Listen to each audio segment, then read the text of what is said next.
Greetings and salutations. Dave Duford here. We're doing it live yet again. It's a pleasure to be back here on the YouTubes. Today's conversation is about everything that I have learned as an agent who has produced 1,500 plus life insurance applications since I first started. And between my coffee-stained fingers, I have a list of concepts, both technical in nature of how to sell life insurance successfully, but also concepts from a mindset standpoint that I have gathered, kind of observations that I've seen work, and things that I haven't seen work. That has, I believe, in part, given me the opportunity to not just have one good month or one good week or even one good year of being a life insurance agent, but many years as a top producing agent. More specifically, I started in 2011 and sold full-time until about 2016 or 17. I started my agency late 2013, early 2014, and over the course of about 3 or 4, maybe 5 years, gradually got my way out of personal production and just relied solely since about 2018, 19, exclusively on the production of my downline agents. So I say that in reference because the 1,500 applications didn't occur over 15 years. It occurred more over, say, possibly over the last couple of years. Okay. Oh, thank you very much. Yes, that should be better. Thank you, GHBG. The feedback was a thing, so we got rid of it now. So, as we said, we're going to be hopefully giving you some good mindset, technical training essence that should make a big difference in your game. Give me some feedback, no pun intended. Hopefully the audio is good now. Somebody give me a thumbs up in the chat. I think we just have one audio functioning now, I think. Perfect. Ding, ding, ding. Thank you very much. Okay, so let's start from the top again. So I'll go back and then edit this because we're doing it live. I mean, I warned you, this stuff kind of happens. Okay, perfect. So ladies and gentlemen, today we're doing it live here on the Dig Agency. I'm going to be talking about what I have learned as a top life insurance producer after writing 1,500 applications since I began in early 2011, almost 15 years ago. So I wrote most of my business over a 6-7 year period of time when I was mostly full-time, some of that part-time, and then eventually built into the Dig Agency where all of my business was, or my income was dependent on agents like you selling for me. So keep that in mind as we go through this. But the purpose of this is really important. It's not to talk about me, but it's to talk about the kind of life lessons I learned, and I think that directly relate to your ability to be successful or to fail. And there's both a combination of technical sales-based advice, kind of in a generalized sense, but I think poignant because it's observational. It's not theoretical. It's just what I've experienced and kind of gathered as I've done this. But also mindset-based. I think as my career has grown, I've realized the importance of getting this, your head straight, as I like to say, to get your mindset straightened out. Because much of this business ultimately comes down to what you do and how you look at things and how you persevere, not in the good times, but in the bad times. And having that solid approach, that mindset to be able to be resilient and overcome things is really important. So without further ado, we're just going to run down this. This is a lot of different stuff. We're going to go in all sorts of directions. If there's anything that you have questions about as I go through this, throw them in the chat. I like to communicate with my people live and directly address anything. So, okay, perfect. So first thing I've learned, I think, are people are easy to sell if they like you, okay? So, you know, I've gone through phases in my career where it's like, oh, what matters is the product you're selling, like the carrier, the brand name. Oh, what actually matters is if they trust you, or what actually matters is if they like you. Now, all of that matters to some degree. With the product itself is the least important. We'll get into that more a little bit later. But I think a lot of what people decide to do as far as buying from you is based basically off of whether they like you and they think you're a likable person, okay? So the question should follow, well, how do you become a likable person to these people? If we want an easy sale and we want to be likable, what do you have to do to accomplish that? I think a lot of that comes down to how you engage with the person very early on. With most of us now on the phone selling, it's really important to really work on and better your tonality, how you sound, and how you come off to the people that you're talking to. And I think working on your tone as not being boring and monotonous and sounding like you're kind of just not really interested in being there is really important. And you have to have some animation and energy in your scripting and in your tonality. Okay. And you really have to just communicate like a human being. I think we're entering an era also where there's going to be a lot more automation and AI, and people are going to be suspicious. They're still going to want to talk to a human being, believe it or not, for something like life insurance sales. I think a large portion of the population will want that.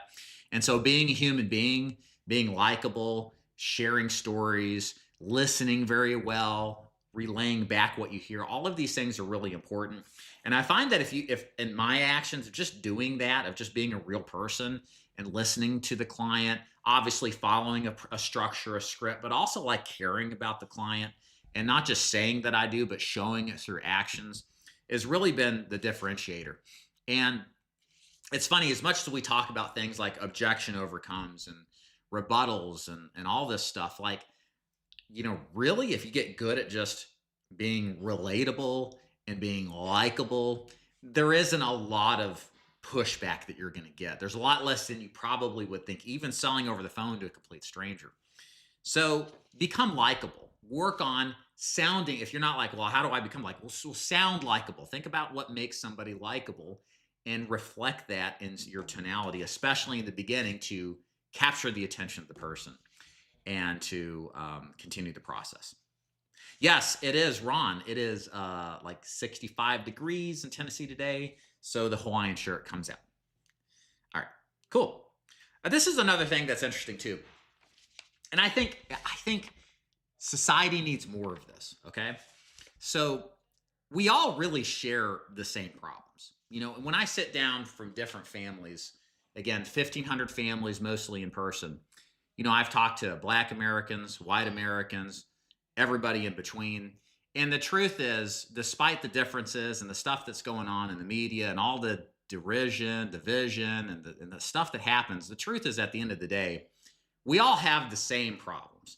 We all have the same concerns with our family and leaving a legacy and taking care of people. And I think, when you get out there and talk, that's what the beautiful thing about sales, not just in insurance, but in anything, is that these kind of like arbitrary divisions of people and this and that or whatever, like you really kind of just like bust through it and see people for what they are, not some kind of social media reel or news story that frames things a certain way.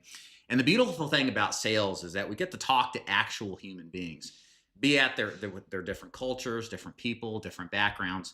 We get to meet people on their level and help them and serve them with something. And I think that is kind of, just generally speaking, an unsung portion or part of the capitalism system, is that we get to help people and forget a lot of the tribal elements that cause divisions unnecessarily.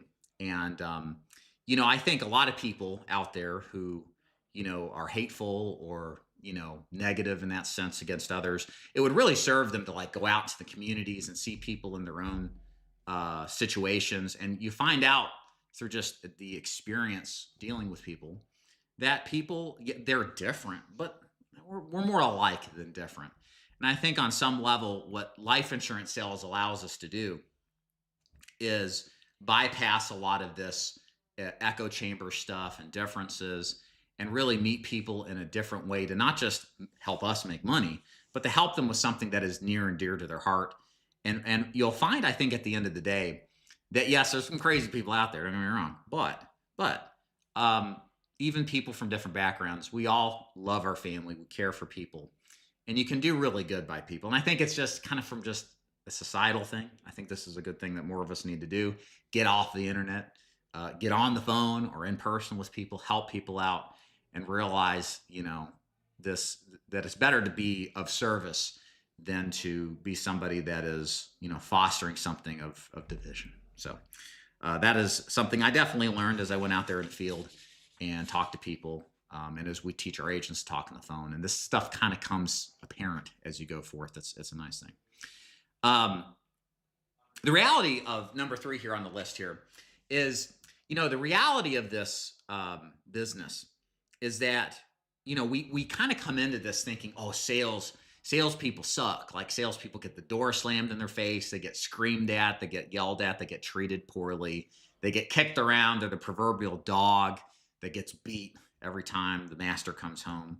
And it's just this, it's abuse after abuse after abuse. I think the reality, though, in my experience sitting down with, again, families in, different walks of life, different states, counties, and I think my agents can reflect that for selling on the phone, is that the vast majority of people are decent.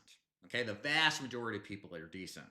There are definitely a few pieces of crap in the mix, of course, but the vast majority of people they're not necessarily over the top nice, but they're not going to like shoot you while you're down or hit you while you're down or anything like that.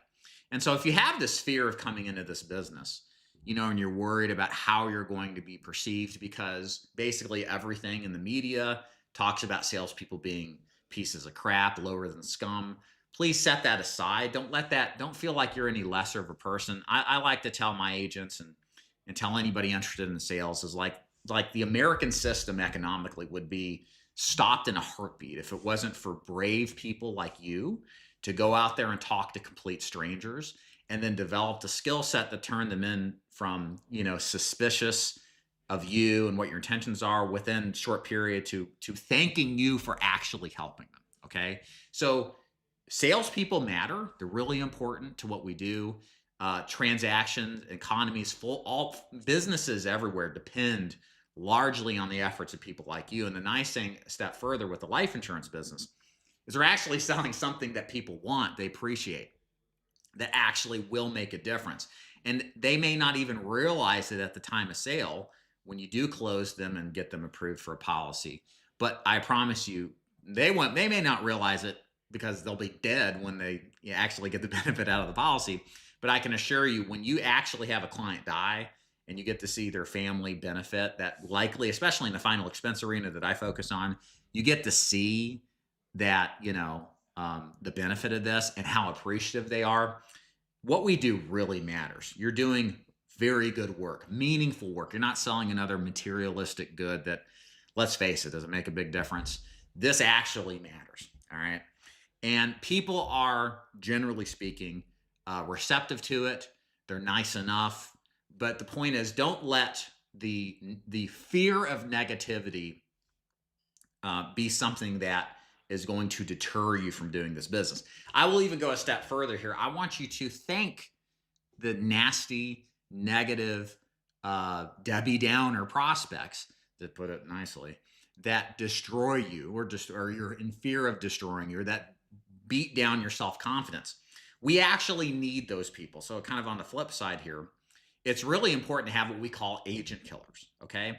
The agent killers are those people that say the meanest things that would make your grandma blush, okay? And the reason they're there isn't to, and this is kind of how I philosophically think about it, the agent killers that say terrible things to you aren't there to kill you, proverbially, out of the business. They're there to get rid of your competition, okay? And we need those people in the mix, because if everybody everywhere wants to buy and can't wait for you to call them, then what that ends up doing is attracting a bunch of people into the business. It lowers the propensity to pull profit and sales out of the business. And then no one really makes any money anywhere, and the business just ends up failing. So in some kind of weird, twisted way, I like people who talk nasty to me. I want people to treat me like crap. Because if it was too easy, well, everybody would be doing it, and there wouldn't be a viable opportunity selling life insurance. So embrace the suck is kind of how I would say it. That's one element of it. Thank and bless those people who are against you. To get a little biblical here, they're very crucial to keeping this field not so open to everybody, and also getting rid of those weak-handed agents that can't handle the abuse. Because the abuse and what you do in these circumstances is what really defines your ability to be successful. So let's a round of applause for agent killers, because those are the ones that I think ultimately make this business as lucrative as it could be.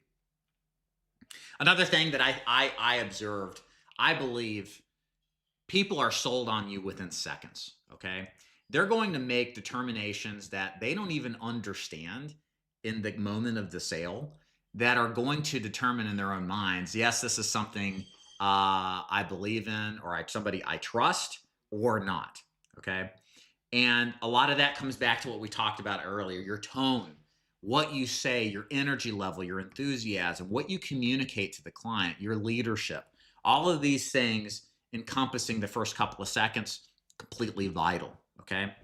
And obviously, how you sell it and what you sell, those have an impact. I'm not saying they don't, but people ultimately buy, another lesson, from people they trust and they like. It's not New York Life Insurance Company that makes the sale. It's the agent that represents New York Life and the relationship and the competence and confidence that agent has with the prospect.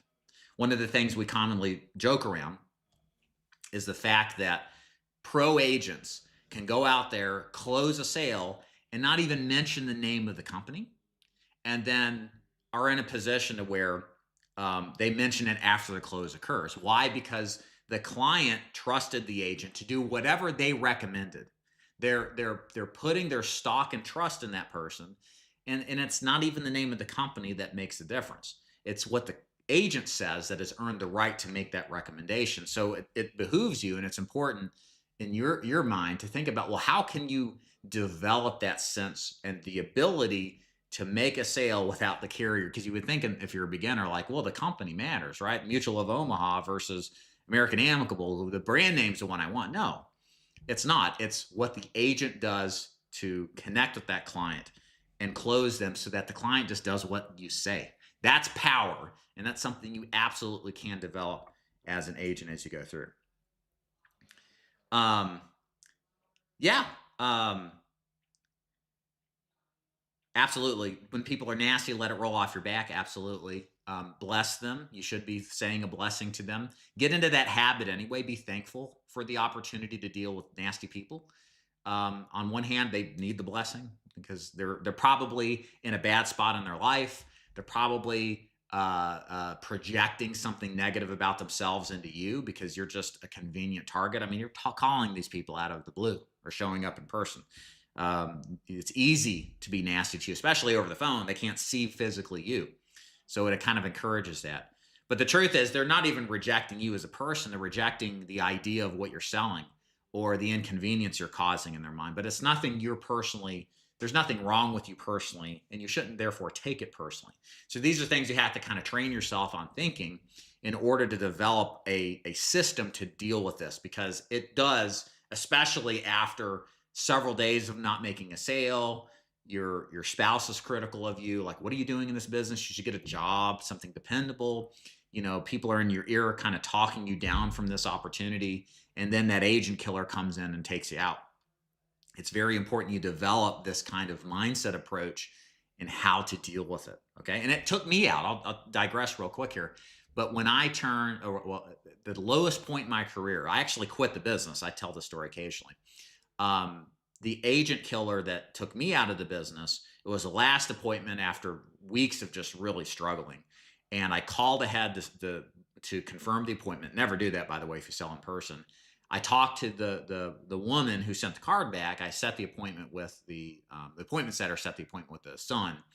And she said, "Oh, I already bought a policy. They just came by earlier. We're all good." And I said, "Well, that's funny. Your son said show up and I could help you.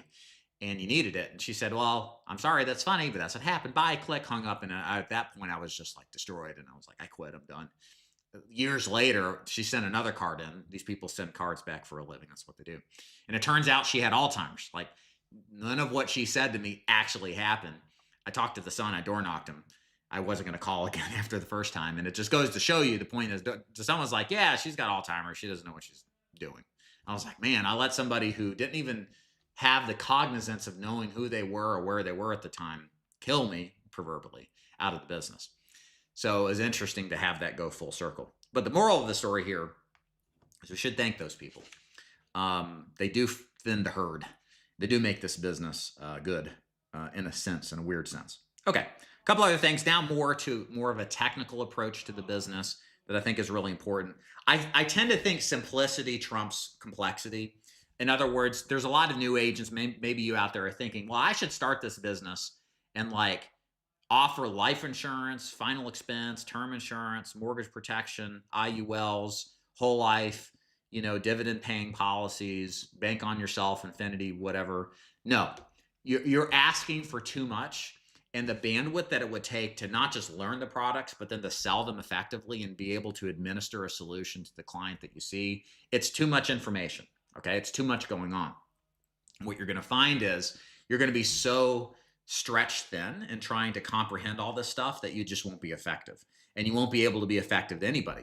And that's just an example with many different options. What if you just even have one extra option? For example, about 8 or 9 months in, I started to sell Medicare supplements, and I studied Medicare supplements. I got my health insurance license. I was prepared to explain the difference between Plan F and Plan G. And I was out there trying to sell it along with final expense. And what I found was my ability to sell final expense deteriorated. I wasn't making sales selling final expense. And guess what? Wasn't making sales selling Medicare. It was just too much to try to juggle simultaneously.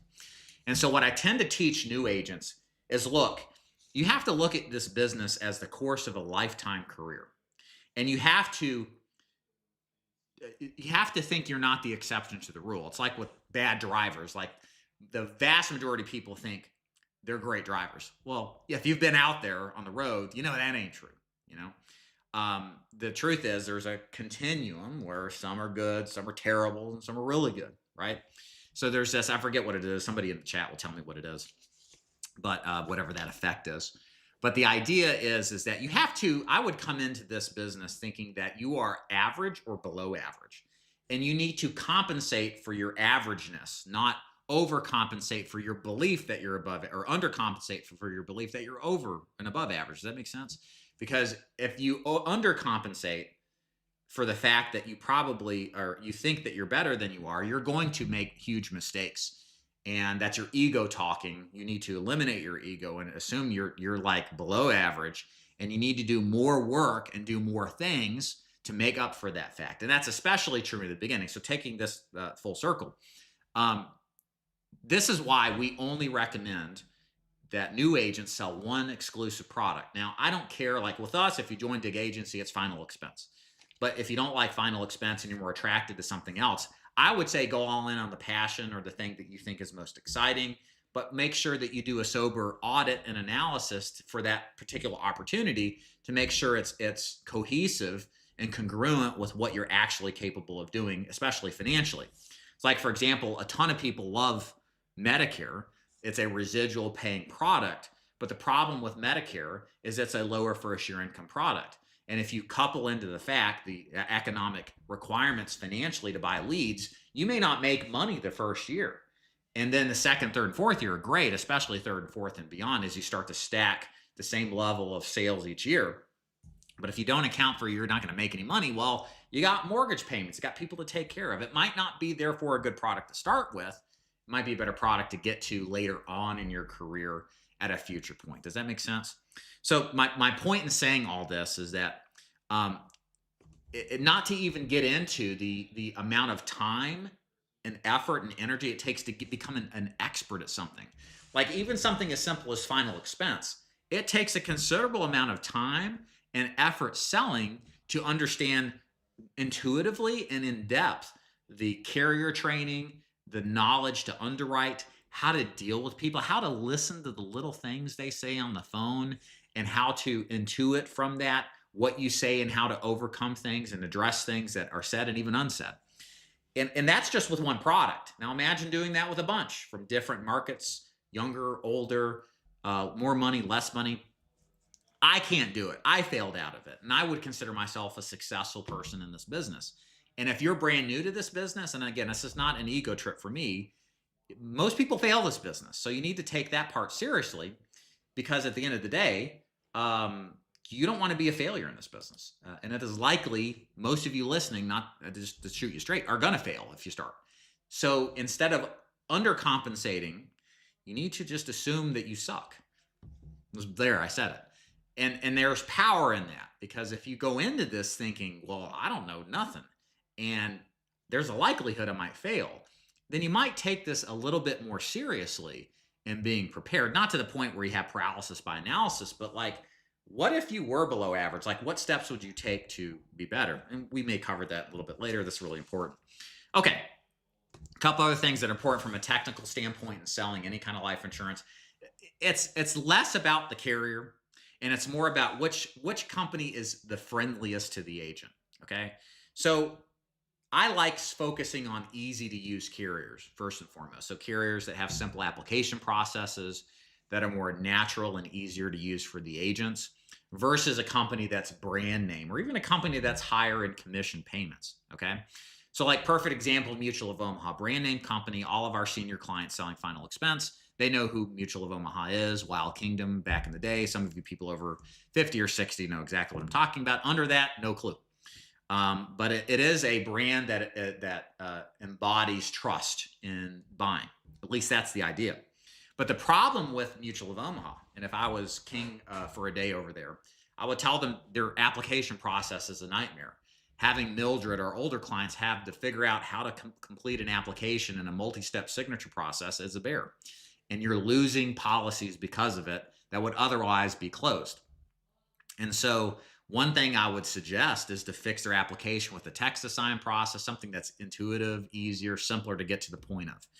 But they don't have that. And therefore, with us, it is not a number one option to use. So in final expense, we love American Amicable. It's a very simple product, but it's not the most competitively priced. But it does, from an agent ease of use standpoint, offer a very simplified solution in closing and being consistent in execution. I'll give you another example. Like, we used to write a ton of business with Transamerica. Great company. Their product now is actually really good. But back in the day, they would do all sorts of post-close underwriting and ask questions that weren't based off of the application. And invariably, a lot of these policies would never get issued. And while they were a good company on paper, the policies at the time, upon submission, stuff would get submitted to underwriting and never get issued. They would come back with an amendment that you had to sign to approve the difference in the policy. And so even though you're thinking, wow, this company pays really good commission, well, if half of it gets issued, your effective commission is half of the full commission. Whereas even if I use another company, if I got 80% commission and it was a little bit less commission, I'm still getting paid on a more often basis with that other company. Does that make sense? So you can't even look at the first year commission as a driving standpoint of whether or not you're going to write a company. Really what it comes down to is, does the policy get issued as applied for? Is it consistently delivering the intended result of getting approved? Now, again, there's multiple variables to consider as an agent. Is it easy to use? Is it competitively priced? Is the underwriting simple, right, or complex? So it kind of exists in a continuum. But I tend to put a lot more emphasis on the newer agent, especially, to use the simple policies. What you'll find a lot of experienced agents agree as well. So simple is better than complex. Options are best. The flip side of this is, you don't want to just sell one policy, selling life insurance, or one company. Have multiple options. This is very important with final expense. It certainly is with term products as well. Maybe somebody is better off with a fully underwritten policy. Maybe there's some riders that are particularly of interest, like a return of premium rider or some sort of payoff or payout rider if they have a critical health event, critical illness rider, et cetera. So these are things that you want to have as options. Also, underwriting for final expense. If you can't fit them into one company, but you can do a guaranteed issue or another product that's more niche based, having those options allows you to place more business, get more approvals, and you get paid more and you help more people, right? And this has been my biggest objection, especially in the final expense space with the one-trick pony carriers. Look, they are simple, and there is an appeal to that. But the flip side that you eventually see as you start to sell is that a lot of the business you write ends up getting a 2-year wait, where it could have gotten a first day full coverage with another carrier. So it's very open to being replaced. You end up getting paid less on those return of premium policies, those 2-year wait products that they sell, because they just pay less. And you don't get the vital replacement opportunities when they come up, when it makes sense for the client, of course, because you sell a product that tends to be a higher price product, as many of these one-trick pony captive type of companies offer. So again, tend to appreciate having multiple options. Like at Dig Agency, we start our agents with around 5 carriers, give or take, and then that way they can pick and choose what's best for the situation. And when you choose and have options, the business gets placed more often. It doesn't get replaced as often. So better persistency, more sales. All of this is good. Okay. A little bit more complexity, to be honest, but not too much. But I think the complexity is absolutely worth it. Cool. All right. Yeah, you can definitely ask questions, Jessica. I see your questions in the chat. I'll just get to them. And then, yeah. Yeah, CJ says in the chat, they're elderly and don't know how to sign the signature page. Yeah, it's like your deal that's going to pay $1,000. Mildred's ready to buy. She loves what you're offering, and then she just can't find the button in the email. Like, raise your hand if you've had that happen. This would be everybody who's been in final expense longer than a month, unfortunately. Another thing here, our new saying that everybody likes to say is FAFO. I'll let you figure out what that means. FAFO, F-A-F-O, if you haven't heard of that. F around and find out. Now, how does that work in final expense? Does that mean when you open the door, somebody's going to put a gun to your head? I mean, I've never had that happen. A few times I wondered. No, it doesn't mean that. In fact, what FAFO means in the final expense and life insurance world is if you divert, you F around from the system, the thing that actually gets results, even when you're annoyed with it and there's elements of it that you don't like, many times, not always, but like the vast majority of the time that you start to mess around with the system, what you're going to find out is you ain't making any money. I'll give you the perfect example. It comes from my personal experience. So prior to selling life insurance, I was a personal trainer, had a gym. I love advertising, love marketing, had a great piece that just brought in a ton of clients. It worked like great, right? Well, the problem I had coming in the final expenser is these cards, and they talked about state regulated final expense, and it talked about all this and that. And it was like, it kind of sometimes brought in people who thought it was, I like to call Uncle Sugar life insurance, free life insurance, right? And you could sell those still, but you had to unwind it. Some people didn't buy because of that or didn't even want to see you. It was very frustrating. And so I thought, well, with my prior experience, I'm very smart and intelligent, of course, that I would create my own lead piece. I drove people to a dedicated 24-hour, 7-day-a-week voicemail hotline. I recorded a presentation like for 10 or 11 minutes. In theory, it's kind of cool. And then if they were interested, they had the ability to like leave a voicemail, and then I would call them, and then the idea I had was run over and sell. And the funny thing is I made a couple of sales this way. But what ended up happening with all the money that it took to get these results, I could have probably gotten, for the number of sales, way more leads and would have extracted multitudes more in sales out of it, working the boring, at the times I thought slightly deceptive leads, talking about state regulated burial insurance. And all the while, and here's the moral of the story, all the while, as I was doing this, I wasn't making money. I was spending money I didn't have, but my ego was higher than my sober assessment of reality. Like I should have just stuck with the system. And what this accelerated as a catalyst was my eventual demise in my first year and failure out of selling final expense. I eventually came back part-time after I got a job, went full-time a year later, and then, the rest is history. So my point is, I see this from agents a lot. They'll get involved in a system. They don't like some element of it, and they think they're smarter than the system that's had decades of experience and results.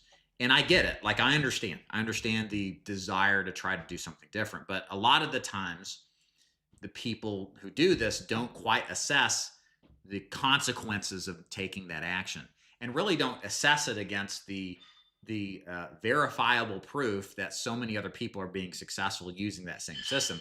Where instead of questioning the system, maybe you should question you. Maybe you're the problem, man. Not the system.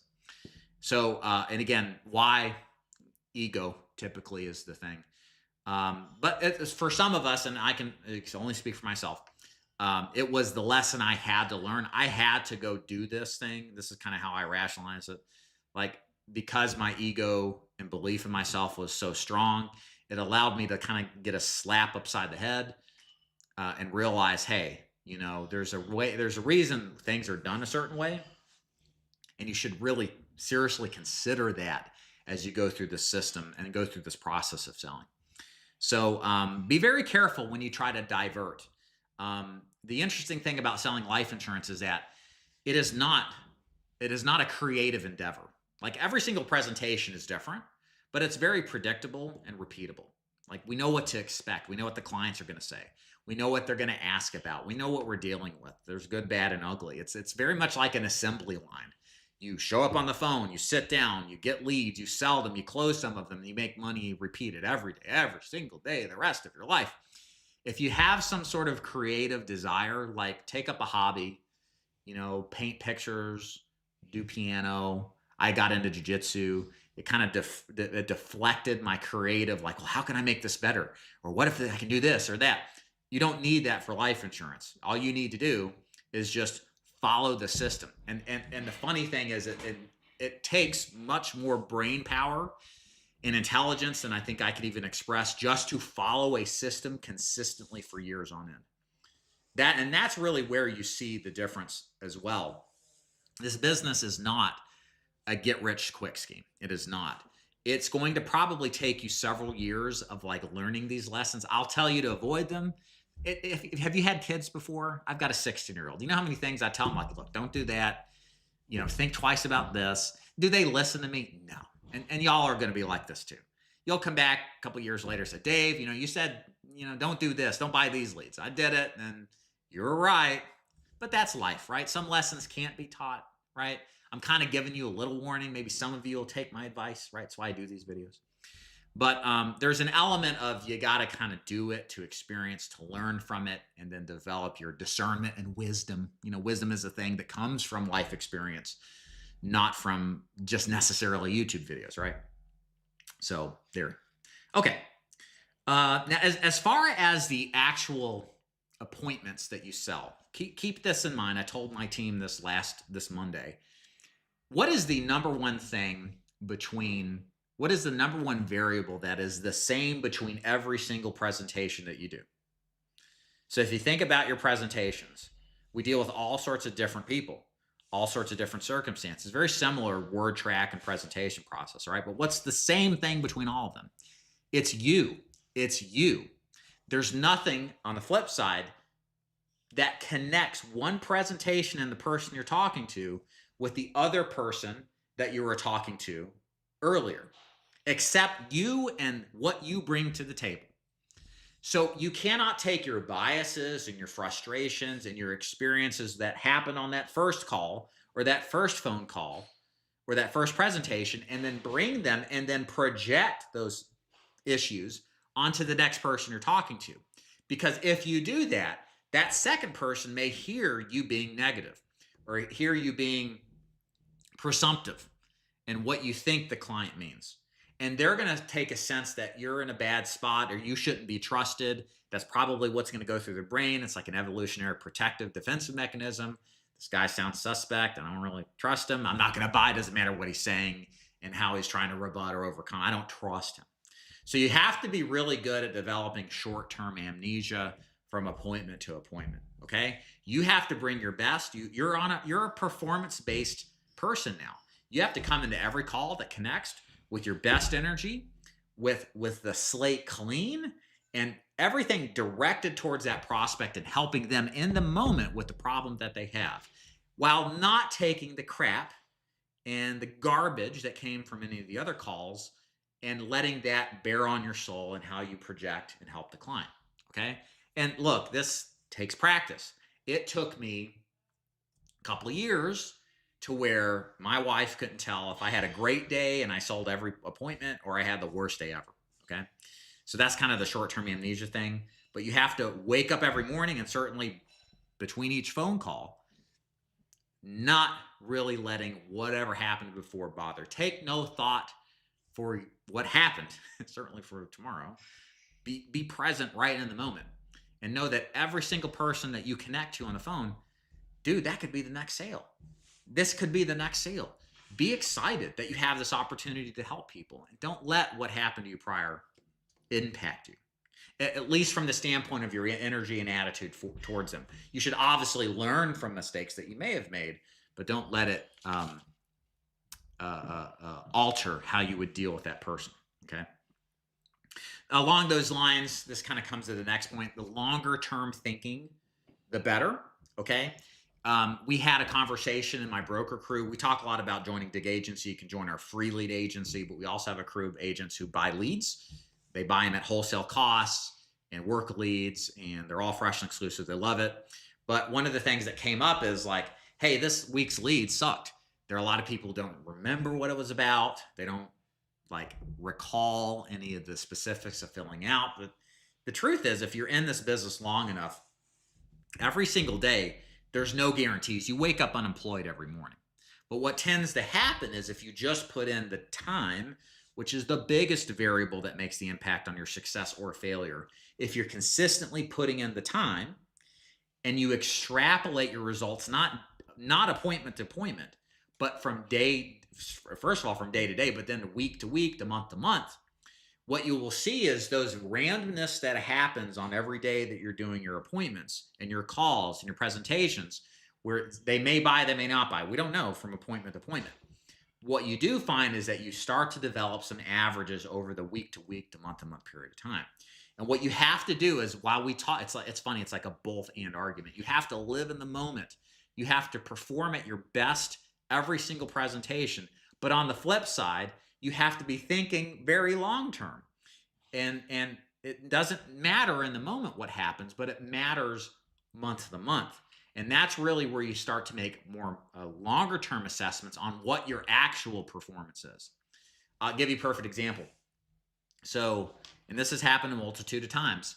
I was in Crossville, Tennessee.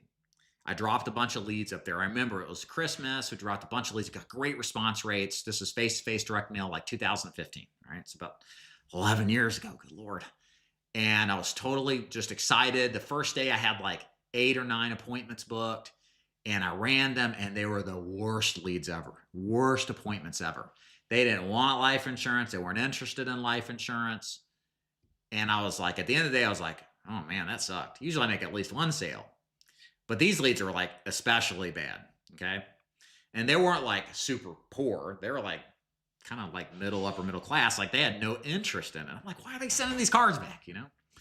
So the next day, the same thing happens. I like run 9 appointments, and I get done with 8 of them. And I'm like, none of them are buying. I've never had it this bad ever. And I remember thinking like, oh shit, this might be it. I may have lost my juju, my mojo. It's gone. You know, it could be over now. I can't sustain this. And I got to the last appointment, ran the appointment. I ended up making $4,000 in AP off of 2 sales. And I was back in the game, baby. Yeah. And then the next 2 days in the field, so I was working a 4-day work week. The next 2 days, I ran another 15 appointments, and I ended the week with another $4,000 or $5,000 in premium. And what started as the worst week ever in my life, I ended the week up $9,000 in premium. I mean, it was one of my really good weeks, right? And so, but that's the power of not placing too much impact on what happens appointment to appointment. And it's very, and look, I'm telling you, like, it's easier to say this on a YouTube video, but it's very hard to execute this because you've got everything in your life on top of that outside of business that's wearing on your emotional state. But there's no easy way. You have to do this. You have to be able to separate what happens in the immediate moment with the impact of what really matters, which is over what happens over the long term. Does that make sense? So the more long-term thinking you have, the better, for sure. Okay. If you want to build residual income, life insurance is not the business model for you. Life insurance does pay a residual for final expense and whole life, but usually not for term, or very, very little for IULs. If you're looking to build a residual-based income where you get to have a recurring income, I would highly recommend building an agency. That's part of the reason I went into agency building and not strictly just selling final expense, or getting into healthcare like Medicare or ACA. Personally, I'm not hot on Medicare or ACA right now. I think there's a lot of friction when it comes to commission payouts with certain carriers. They're pulling back on it, or some of the subsidies are now gone, making it more difficult to buy. So there's a lot of issues, I think, that won't be resolved for another couple of years, at least until an administration, maybe the midterm elections, maybe just a new administration change, or somebody in power says we got to change some of this stuff. So right now, health insurance being a government good, let's face it, it really waxes and wanes with whatever the political powers want from it. And so right now it is kind of in this austerity budget conscious mode. So, I mean, I'm not saying it's bad. It's just not like it was 5 years ago. Okay. But eventually we'll come back. So residual basis, I would be looking in either agency building mode for life insurance. So you have agents producing for you, you get an override, and then the residual income, or like a Medicare health insurance product. Okay.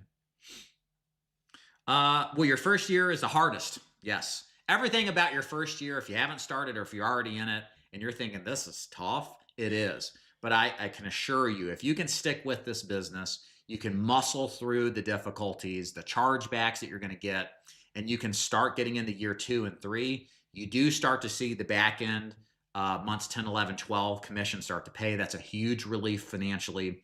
And then you start to get a little bit of residual. But and you've also overcome that learning curve.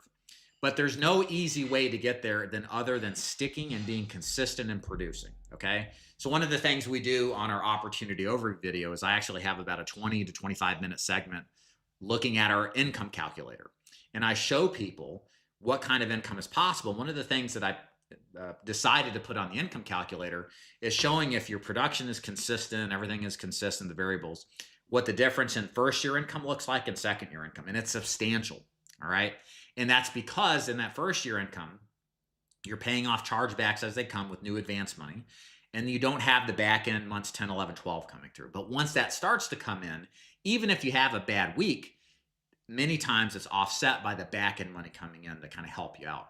So as you come into this business, just keep in mind, like this is a multi-year process.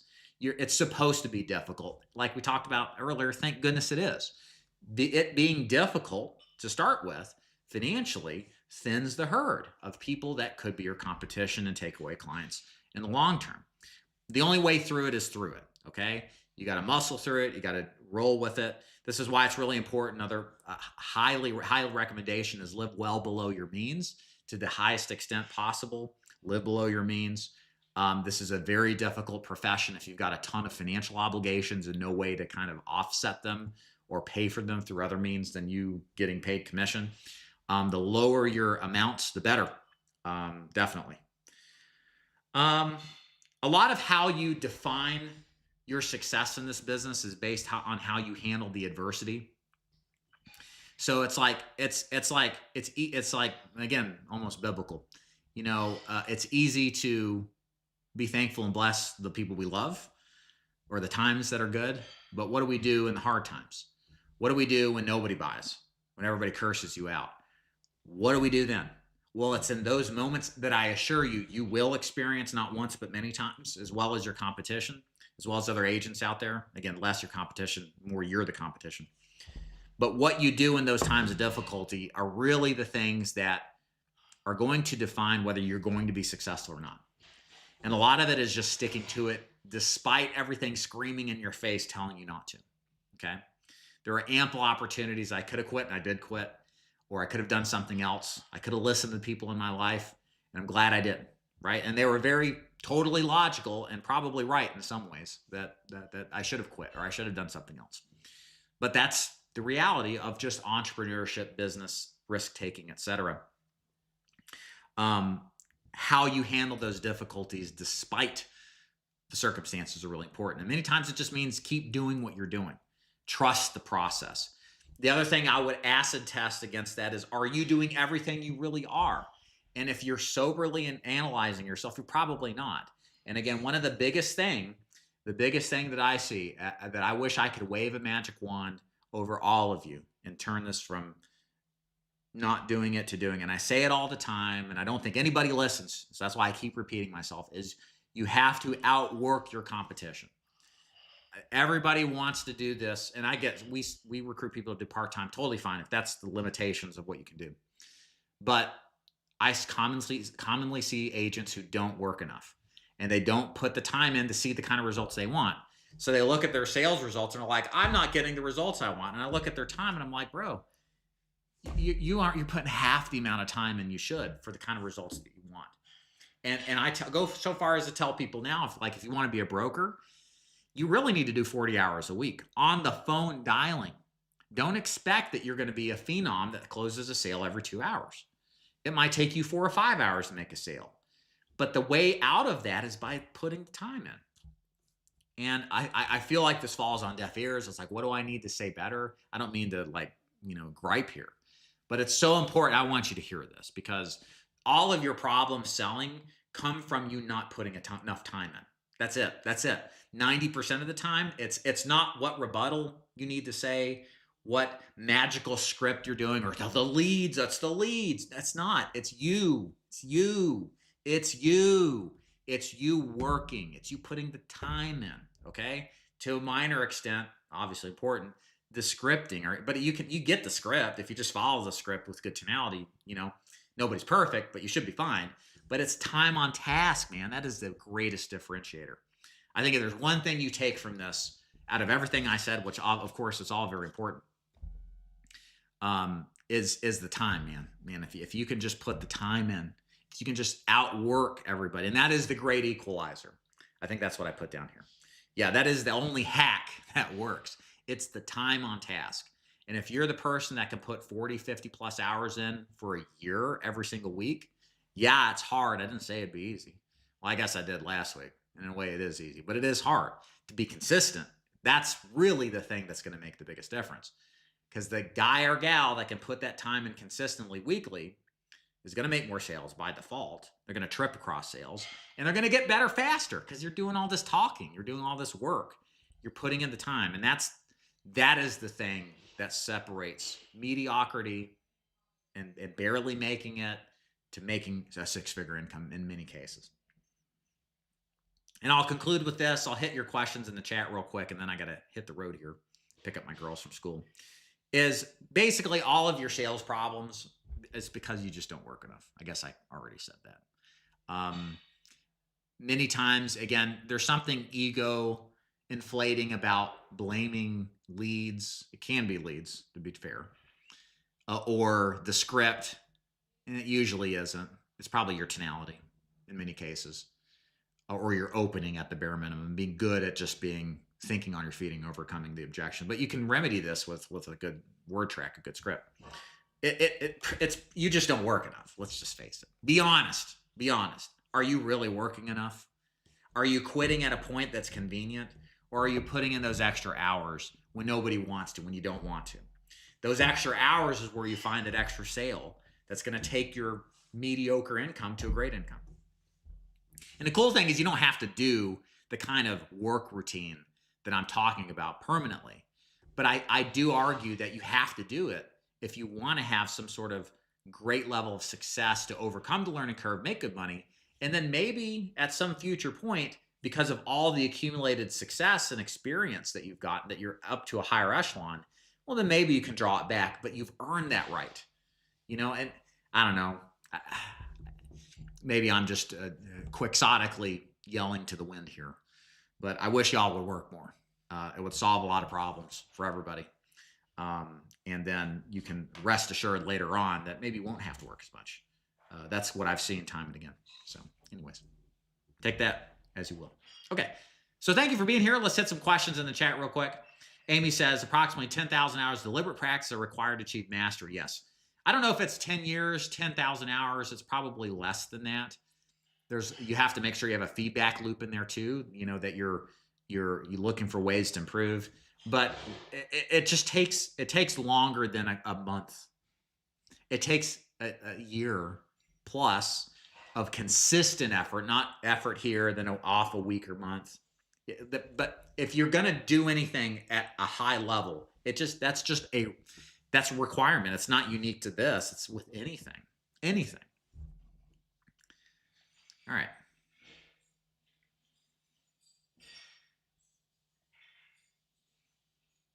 Honest question. I'm exploring the insurance space and trying to understand agents better. From your perspective, what problems do agencies actually pay to solve today? There's all sorts of things. Recruiting good talent, good people is a big one for agencies. Consistent levels of leads, quality leads is another thing that people pay a ton of money for, agencies included. I would say those are the two things right off the top of my head. Okay. Okay. Yeah, I'm almost done. Yeah. Tell them to be comfortable. Get comfortable. All right. All right. All right. Cool. Thanks, CJ. All right. So we're going to wrap it up there. Got some things to do, as you heard. Hope you enjoyed today's riffing here on what I've learned as an agent. The point is guys, please go out and do this business. You know, enjoy my videos, but get on the phone, talk to people, learn, reflect, think of ways you can be better.